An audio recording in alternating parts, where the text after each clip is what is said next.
पिछले कुछ दिनों पहले उत्तर प्रदेश की सियासत में जो कुछ भी हुआ उसकी पटकथा एक साल पहले आसमान में लिखी जा चुकी थी।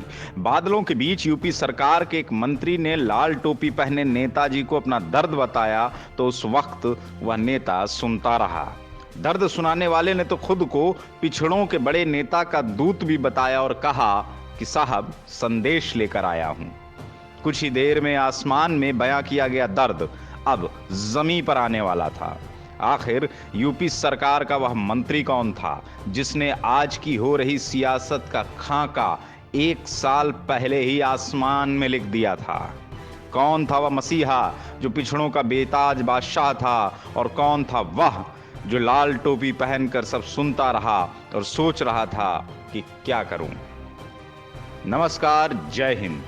आप देखना शुरू कर चुके हैं हमारा विशेष कार्यक्रम अनावरण।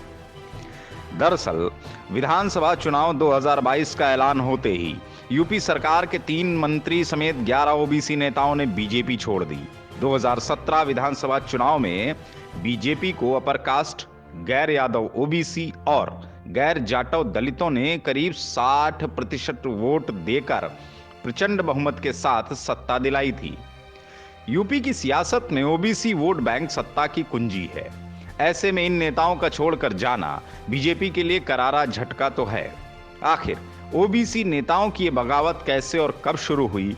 एक बड़ा सवाल यह भी है, क्या इन नेताओं को पार्टी से प्रॉब्लम हो रही थी या इन्हें सीएम योगी आदित्यनाथ के साथ परेशानी हो रही थी? दरअसल टेलीग्राफ इंडिया की रिपोर्ट के मुताबिक योगी सरकार में कुछ दिनों पहले मची भगदड़ की ये पूरी स्क्रिप्ट करीब 1 साल पहले ही लिख दी गई थी। करीब 1 साल पहले योगी सरकार में वन मंत्री रहे दारा सिंह चौहान एक फ्लाइट में बैठे। ये फ्लाइट लखनऊ से दिल्ली जा रही थी। इसमें सपा अध्यक्ष अखिलेश यादव भी सवार थे। दरअसल दारा सिंह चौहान ने सबकी नजरों से बचने के लिए अखिलेश यादव की फ्लाइट के बारे में जानकारी हासिल की और उसी हिसाब से अपना भी टिकट बुक करा लिया। अब इसके बाद जो हुआ वह आपको बताते हैं। दारा सिंह चौहान ने अखिलेश यादव से फ्लाइट में कहा, योगी आदित्यनाथ के अंडर में हमारा दम घुट रहा है। वह लगातार ओबीसी मंत्रियों और विधायकों को बेइज्जत और प्रताड़ित करते हैं। कृपया आप कुछ कीजिए, हमें इस नर्क से निकालिए।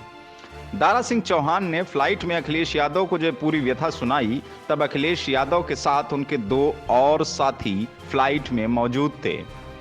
रिपोर्ट के मुताबिक दारा सिंह चौहान ने अखिलेश यादव से यह भी कहा, मैं आपके पास सम्मानित ओबीसी नेता और वरिष्ठ मंत्री स्वामी प्रसाद मौर्य का दूत बनकर आया हूं। अगर आप हमारी बात सुनेंगे तो दर्जनों ओबीसी विधायक बीजेपी छोड़कर सपा में आ सकते हैं। फ्लाइट में अखिलेश यादव ने दारा सिंह चौहान की पूरी बात सुनी।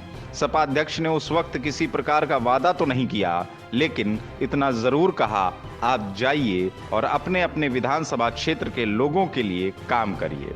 हम देखते हैं क्या कर सकते हैं। दारा सिंह चौहान को ये बातें बोलकर अखिलेश यादव दिल्ली एयरपोर्ट पर उतरे और आगे निकल गए। वैसे तो स्वामी प्रसाद मौर्य समेत योगी कैबिनेट के अन्य मंत्रियों और बीजेपी विधायकों को सपा में शामिल करने को लेकर अखिलेश यादव ज्यादा उत्सुक नहीं थे, लेकिन पिता मुलायम सिंह यादव के दखल के बाद उन्होंने अपना माइंड चेंज किया। अखिलेश यादव को लग रहा था कि बीजेपी के बहुत से बागी नेताओं के आ जाने सपा में टिकट बंटवारा प्रॉब्लम बन जाएगा, लेकिन मुलायम सिंह यादव ने उन्हें समझाया।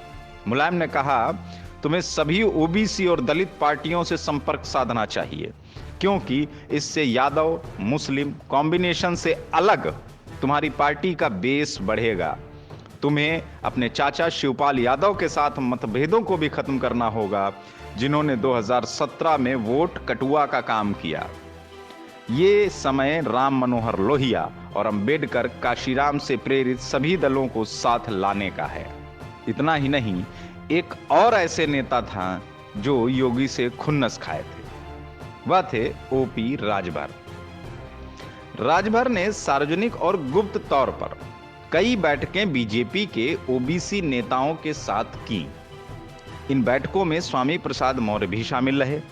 रिपोर्ट्स के मुताबिक राजभर ने स्वामी प्रसाद मौर्य समेत अन्य नेताओं को समझाया कि कैसे CM Yogi Adityanath OBC support को यूज करके अपर कास्ट और हिंदुत्व के लिए काम कर रहे हैं।